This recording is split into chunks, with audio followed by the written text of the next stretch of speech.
Baik, Nizam. Nizam ada tak apa-apa cerita seram yang Nizam boleh share? Ada.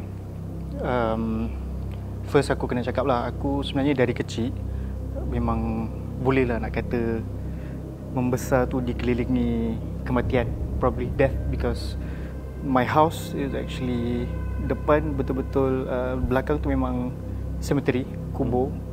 Dan kubur tu macam my playground lah, macam masa kecil kan. But untuk this story, even masa daripada kecil sampailah at that age, this is the, I would say, the closest lah untuk aku bercakap, berjumpa, berdepan dengan makhluk beginilah.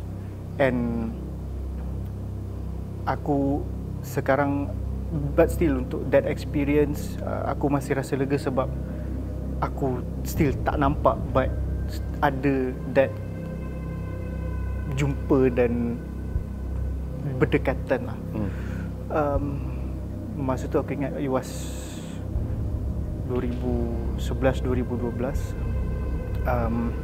Aku tengah kat office masa tu. It was malam. Aku stay back lambat. Dan even sebenarnya masa hari tu aku dah rasa tak sedap.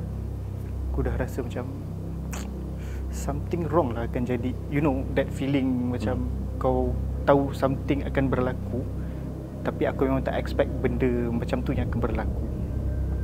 Aku macam tengah kerja dan aku dapat satu panggilan telefon from my mother. Masa tu my parents were out of town. Diorang pergi ke bercuti lah. And back then aku stay with my parents. My mum called and dia cakap satu ayat yang buat aku terus, oh, ini aku rasa tak sedap tu. Dia bagi tahu, Nizam, nanti pergi ambil your sister. My sister sekolah asrama. Then I asked her, kenapa? And my mum cakap, dia kena lagi. So my sister at that time, she was 15 years old, form 3. And Tak, mak cakap dia kena lagi. dia kena lagi. Dia kena lagi, dia tak explain apa tu. Dia tak explain apa, but I already know lah. Sebab my sister ada history masa dia masuk sekolah tu. It was a boarding school in Lembah Kelang. Dia masa as early as form 1, tingkatan 1, dia pernah kena rasuk.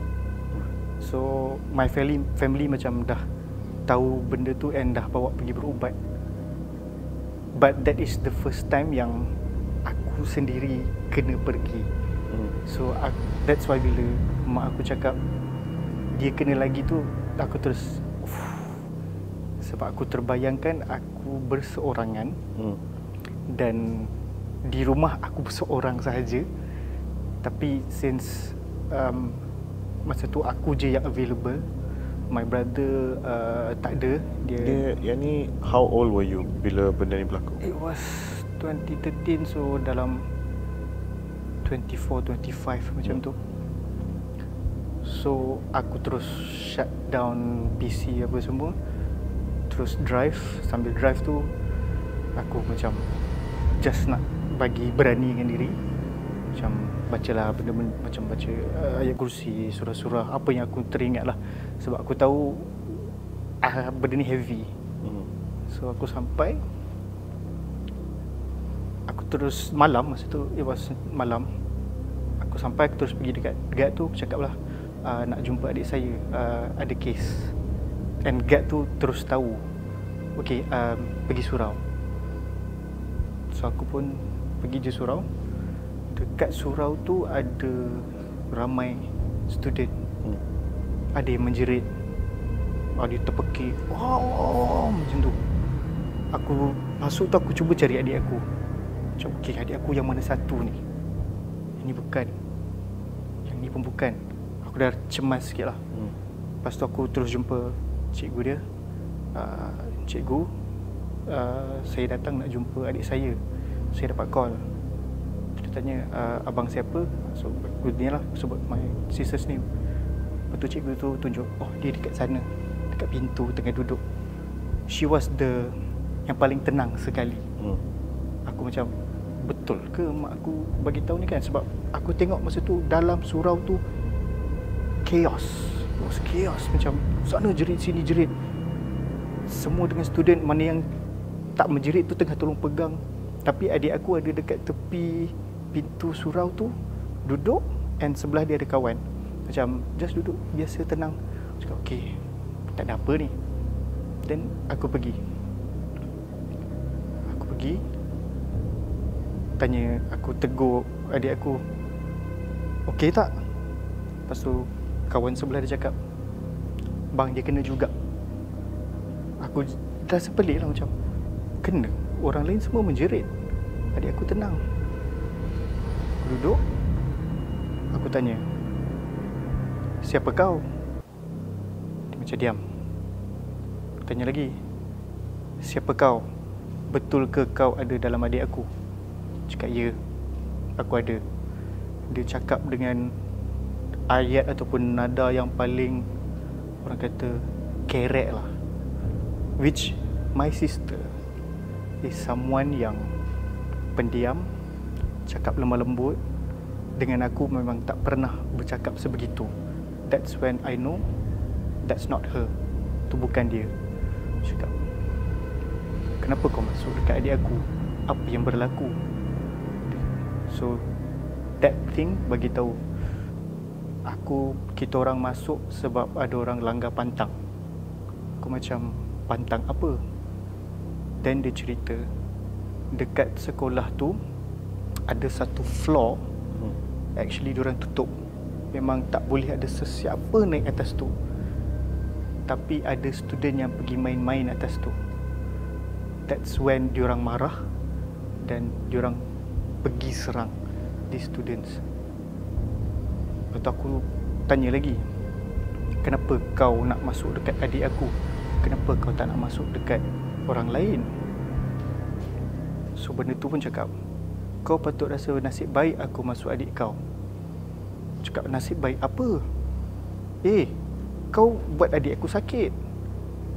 Ini bukan cara yang baik. Tak, aku sayang adik kau. Dan aku macam, no, ini bukan sayang. Kalau kau sayang, kau tak kacau adik aku. So dia tunjuk, kau tengok dia orang, semua menjerit kan? Semua tengah sakit. Aku masuk supaya dia orang tak masuk ke adik kau. Macam, okey, tapi still tak menjelaskan kenapa kau perlu masuk ke adik aku. Kata, tak, aku sayang dia, aku nak jaga dia. Cakap, kalau kau sayang dia, kau jangan seksa dia macam ni. Kau jangan bagi dia sakit. Kau keluar. Lepas tu aku macam, cubalah bercakap apa semua kan. So dia pun lama-lama dia kata, okey, kau boleh bawa balik adik kau. Cakap, fine, okey, aku akan bawa balik adik aku. Tapi ada syarat. Aku dah macam, janganlah syarat yang merepek. Kau kena telefon parents kau. Aku pun, okey, kenapa? Telefon je. Okey, aku telefon lah. Dia tahu kalau aku tak telefon, aku tipu, dia akan tahu. So aku call. I called my mom. Beritahu lah, okey, sekarang ni dah dekat sekolah dan benda ni nak bercakap. So aku bagi phone tu. My mom pass the phone dekat bapak aku. Bapak aku tanya dia, kenapa kau masuk kat dalam badan anak kau dan dalam badan anak aku? Benda tu reply dengan satu soalan yang sangat sinis. Sangat sinis. Tak sayang anak ke pergi bercuti? Tapi bapak aku macam, at that time malas nak layan. Dia macam try lah baca surah apa semua dekat phone tu. Tapi benda tu macam tak layan dan dia pass balik kat aku. Dan dia cakap lah, aku tahu kat rumah tak ada orang. pastikan ada orang kat rumah selain korang berdua. So aku macam, apa yang kau nak? Kau telefon abang kau, dia tahu abang aku ada. Aku cakap, kenapa? Kenapa aku tak boleh bawa balik dia berdua sahaja? Dan dia explain, sebab kalau korang balik berdua, akan ada yang tumpang, akan ada yang ikut. Aku tak nak benda tu jadi. Aku sayang adik kau. So okay, fine. Aku call abang aku. Call abang aku, Bang, abang kena balik rumah malam ni juga, tolong teman. Benda tu kata tak boleh berdua sebab takut nanti ada yang tumpang. So abang aku macam, tak apa, dia nak cakap. Aku pass the phone. So dia ni, aku pass. Dan benda tu cakap, balik malam ni, jangan biar dia orang berdua je dekat rumah. Abang aku pun macam, okey, kita orang balik malam ni. Satu benda yang aku akan ingat sampai sekarang, yang memang bagi aku itu memori yang paling tertanam lah dalam otak aku. Dia cakap kat abang aku, bukan by the way, tahniah. Abang aku pelik, kenapa tahniah? Rupa-rupanya kakak ipar aku pregnant. Dan abang aku sendiri tak tahu sebenarnya, dan kakak ipar aku sendiri pun tak tahu yang dia pregnant. Tapi dia tahu dulu. Dia sendiri cakap tahniah. Dia bila habis semua tu, bila bertanya balik, baru aku terasa. Sebab at that time aku pun tak tahu kenapa tahniah tu. Okay, settle, dah deal, takkan berdua je di rumah. So dah ni, aku cakap okey, sekarang aku akan ada abang aku akan balik, takkan berdua di rumah. Kau tunggu apa lagi? Keluarlah. Dia gelak. Dia cakap, bacalah surah. Dia pula mengarah aku, suruh baca. Aku cakap okey, aku baca surah. Walaupun aku tak adalah begitu, nak kata Islamik sangat, but okay, aku bolehlah baca surah, ayat kursi apa semua yang memang dalam Islam tu. So aku baca. Kau tahu kan kalau orang yang macam kena rasuk, selalu dalam filem lah, kalau kita tengok yang dia bila nak keluar tu macam macam tu kan. Benda tu macam tu juga. Dia macam tu, dia pejam. Aku macam okey, lega. Tak sampai 10 saat, kawan adik aku yang kat sebelah, bang, dia gelak. Macam aku kena main. Aku kena main macam tu je. Maksudnya dia masih dalam adik. Dia masih lagi. Dia tipu aku. Aku terus aku ingat lagi dia punya gelak yang sangat sinis. Macam kena main. Aku time tu masa, you know, bila keluarga kau kena, kau masa tu kau dah hilang rasa takut. Aku terus rasa marah, rasa berani, rasa macam, kau nak apa lagi kau ni? Kau keluarlah. Dia still dengan ayat dia, no, aku sayang adik kau. Aku tetap nak dia, aku nak jaga dia kat sini, aku nak jaga. Cakap, tak boleh. Kau tak boleh macam ni. Dan dia bagi tahu juga, okey, aku akan lepaskan adik kau, tapi ada syarat. Cakap, syarat apa lagi? Tadi kau dah bagi syarat, suruh call parents aku, suruh call abang aku, jangan balik berdua. Dia kata, masa tu sebab adik aku form 3, dia bagi tahu, tahun depan make sure dia tak sekolah kat sini lagi. Dia tak nak sebenarnya sekolah kat sini. Dia memang tak nak sebab sekolah tu adalah sekolah yang aliran sains. So dia kata, adik kau ni tak nak sambung ambil sains. Dia tak nak sekolah kat sini. Kalau dia datang balik, kalau dia masih ada tahun depan, aku akan kacau lagi. Jadi kau kena pastikan dia tidak bersekolah di sini lagi tahun depan. Cakap, aku tak boleh janji benda tu. Benda tu kena pada parents aku dan pada dia sendiri. Cakap, no, kau kena janji. Kau sendiri kena cakap dengan parents kau, jangan bagi dia sekolah kat sini lagi. So aku macam okay lah, aku the least aku boleh buat adalah bagi tahu je lah, which I did lah. Lepas tu cuba lagi, masih mencuba tapi tak dapat. Until nasib baik memang sebab tengah chaos tu, so sekolah tu panggil seorang ustaz lah untuk datang ubatkan students. So ustaz tu datang, tapi sebab dia tengok adik aku yang lebih relax compared tu yang lain yang tengah chaos, dia selesaikan lah yang lain-lain dulu dekat belakang tu. And then bila dah settle semua, baru dia datang dekat kita orang lah. Dan dia macam bagi tahu lah, sebab sini nampak tenang, nampak okey, dan nampak macam you ada, tolong jaga. Jadi saya selesaikan dululah yang mana yang kat sana. Once ustaz tu datang dan dia tolong, barulah benda tu keluar, dipaksa keluar. Dan aku tak tahulah mana dia campak, but after that kira settle lah. Tapi perjalanan balik aku bawa adik aku tu adalah satu perjalanan yang sangat panjang dan menyeramkan. Tak sepanjang dia dalam badan adik Nizam, dia tak expose diri dia, kata siapa dia, dari mana dia datang. Dia just kata dia berasal dari situlah, dekat sekolah tu, dekat floor tu. Diorang semua daripada floor tu, itu rumah diorang.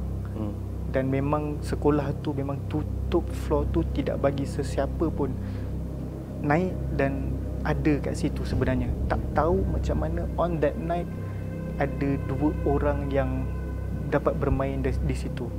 Dan adik aku adalah boleh kata sasaran mudah. Sebab macam aku cakap tadi, dia as early as form 1, masa dia masuk sekolah tu dia dah pernah kena. Dan ada orang kata once kau dah kena, kau dah ada laluan untuk masuk. So that is why benda tu boleh masuk. Dan aku still tak nak percaya yang bila dia kata, oh aku nak jaga adik kau semua tu, aku tak boleh nak percaya benda tu.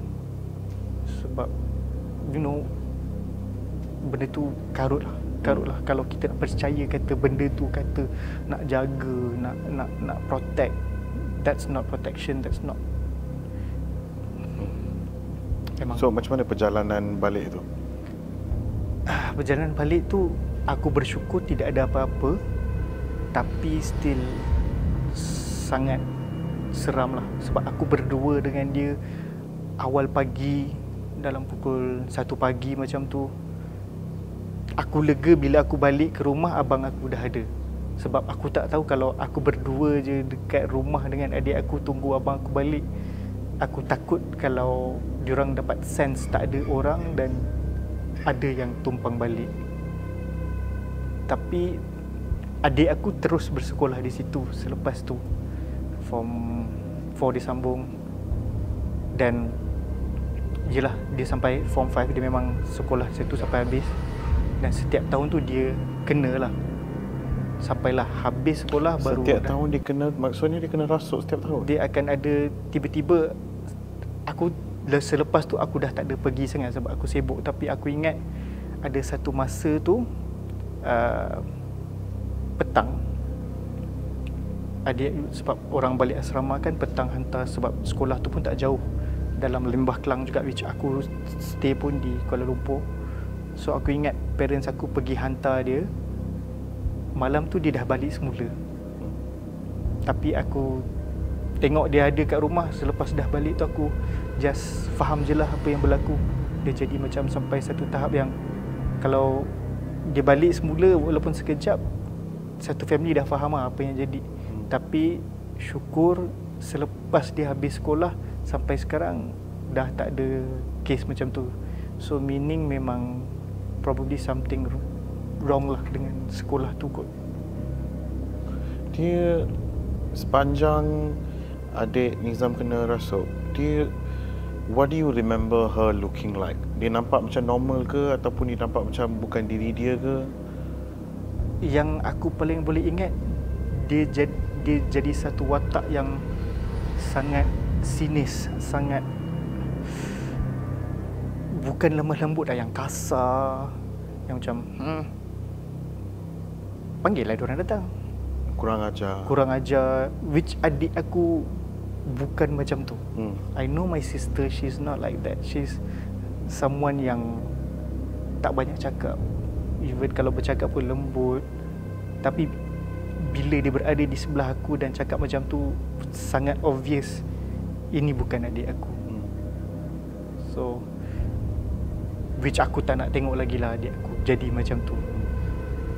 Ada tak satu image yang Nizam rasa Nizam tak boleh lupa daripada this whole experience? I think dua lah. First yang masa dia cakap tahniah dekat abang aku dengan kakak ipar aku. Sebab dia jadi teringat sebab selepas tu aku, bila kakak ipar aku dah lahirkan anak apa semua, baru aku teringat dan aku tanya, masa dapat call tu dah korang memang dah tahu pregnant? Dan dia cakap tak, besok tu baru diorang buat test dan dapat tahu pregnant.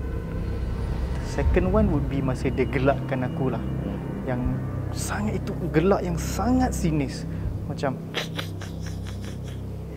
bayangkan, aku rasa dah jadi seorang abang yang berjaya bila dapat tolong keluarkan benda tu daripada adik aku, tapi end up rupanya aku kena main. Dia punya gelak tu, yang dua tu memang aku takkan boleh lupa lah dalam memori aku sampai sekarang. Jadi dalam masa lepas Form 3 ni, bila dia buat Form 4 dan Form 5, bila dia sambung, ada tak perwatakan ni repeat lagi sekali, mana dia ada tunjuk signs benda ni je? Dia tiba-tiba dia cara cakap dia kurang ajar. The thing is, dekat rumah tak ada. It was bila dia dekat sekolah tu je baru akan ada kes-kes macam ni. Setiap bila dah kena tu, kadang-kadang kita di rumah pun rasa seram lah. Macam takut kalau nanti tengah-tengah kat rumah jadi ke. But the thing is, sejak daripada Form 1, first time dia kena, sampailah ke Form 5, dia hanya akan kena di sekolah sahaja. And daripada period semua ni memang dekat boarding school, sekolah asrama? Yes, dekat boarding school. Yang masa first dia kena tu, aku tak ada. Aku masih belajar masa tu. Tapi aku dengar from my parents je lah apa yang berlaku. And start first tu memang parents aku bawa pergi berubat lah. Just takut benda macam tu. That's why macam ada ustaz yang dah kata kena jaga extra sikit. Sebab once dah kena, laluan tu dah ada. Jadi kalau ada benda nak masuk, dia senang nak masuk. Nizam rasa adik Nizam aware tak benda tu sekarang? Yang dia pernah kena rasuk and dia memang ada experience ni semua? Macam aku cakap, adik aku dia jenis pendiam sikit. Dia ada something yang kita orang jarang bualkan lah. Ataupun aku rasa aku tak pernah berbual dengan dia except for masa selepas kejadian yang cerita ni lah, which aku tanya sebab benda tu kata dia tak nak sekolah kat situ, tak nak ambil sains. Aku saja tanya dia, okey, sekarang jujur, Form 4 nak ambil sains ke tidak? Betul ke nak ambil? Which dia jawab, sejujurnya dia tak nak. Dia tak nak, dia rasa dia tak boleh nak buat. So aku cakap je lah, kalau tak nak then bagi tahulah mak. Tapi end up macam dia still ambil je lah.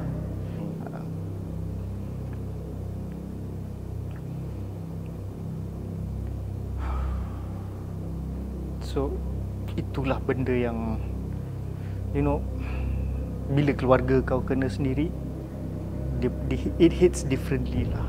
Bila especially adik kau yang paling bongsu, yang kecil, baik, tiba-tiba kau tengok dia jadi macam tu, it hits you differently lah. Especially bila kau boleh rasa helpless, kau tak boleh nak buat apa, time tu kau rasa macam aku ni tak berguna juga sebagai abang, aku tak boleh settlekan benda ni. Sebab itulah dengan ilmu yang aku ada yang tak cukup, it's the best I can do lah. Tapi that's an experience yang gila lah, sangat gila.